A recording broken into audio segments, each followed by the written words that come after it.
Саламатсыздарбы, урматтуу замандаштарым.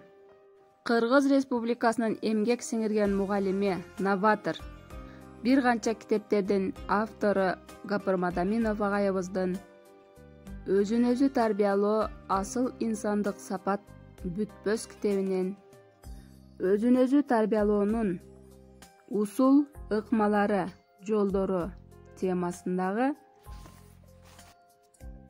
номер 3 бөлүм. Өзүңдө бар, пайда болуусу мүмкүн болгон терс сапат, адат, көндүмдөрдү жоюу, анын алдын алуу метод жолдору. Алгач бул багытта да ушул терс сапаттардын мазмуну, алардан келип чыгышы, белги, касиети жана мындай терс сапаттардын зыяны, тоскоолдугу жөнүндө окуп, угуп, көрүп, ойлонуу зарыл.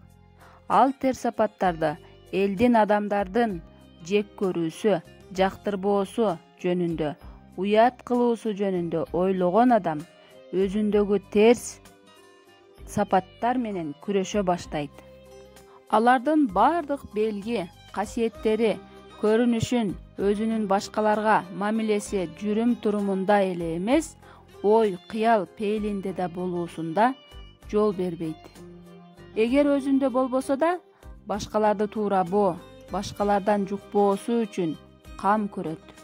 Мына ушул терс сапаттарды таанып билип, жек көрүп, өзүндө болтурбоого тырышуу, күрөшүү, өзүн өзү тарбиялоонун дагы бир зор процесси. Мисалы, пастык, көрө албастык, кыянатчылык, текеберчилик, чагымчылдык жана башкалар. Бул терс сапаттар тарбиясыздыктан, наадандык, көрбөгөндүктөн келип чыгып, алгач ошол адамдардын өзүнөн, жакшы иштердин бүтүүсүнөн, жакшы адамдардын өсүүсүнө, мамилеге өтө чоң зыян кылып, ачык жана тымызын адамдардын жек көрүүсүн пайда кылат. Коомчулук кимди пас, эки жүздүү, чагымчыл деп атаса, адамдар ал менен жакшы мамиле кылбайт, жийиркенип бирге болгусу келбейт. Жолугуп, учурашканда да салкын саламдашып, көзүндө, сөзүндө жактырбоо, жек көрүү сезилип турат. Алардын алдынан тез кетүүгө, алар менен чогуу иштебөөгө шашылат. Кээде бетине, кээде артынан иттей жек көрүп, шылдыңдап, маскара кылышат. Өздөрүнө эле эмес, үй бүлө, балдарына да жактырбай мамиле кылышат. Жалпылап ойлоп, мындай терс сапаттуу, адат мүнөздүү адамдар жамаат, жалпы коомдун жек көрүүсү, айыптоосуна кабылат. Байлыгы, кызматынан да ырахат ала албай, бакытты сезе албай калышат. Терс сапаттарга мына ушундай пикир түзүлгөн коом жетилген коом болот. Жана андай жерде пас мүнөздөгү адамдар аз болот.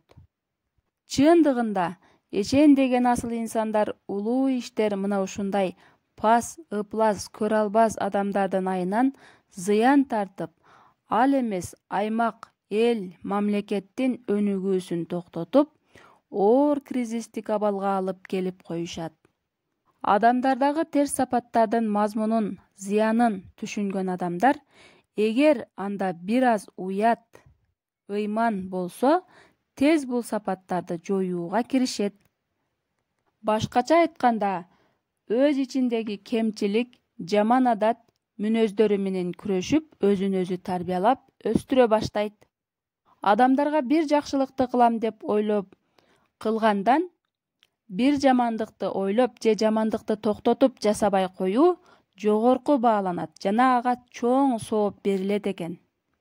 Демек, күн сайын, ай сайын өзүңдөгү терс сапат, адаттарды жоюп, кыскартып баруу өзү да зыяндуу, жаман иштерди жасабоонун, өзү да жакшы иштин өзүн өзү тарбиялоонун башаты. Башкача айтканда, жаман ишти кылбаганың, жакшы иш кылганың менен барабар.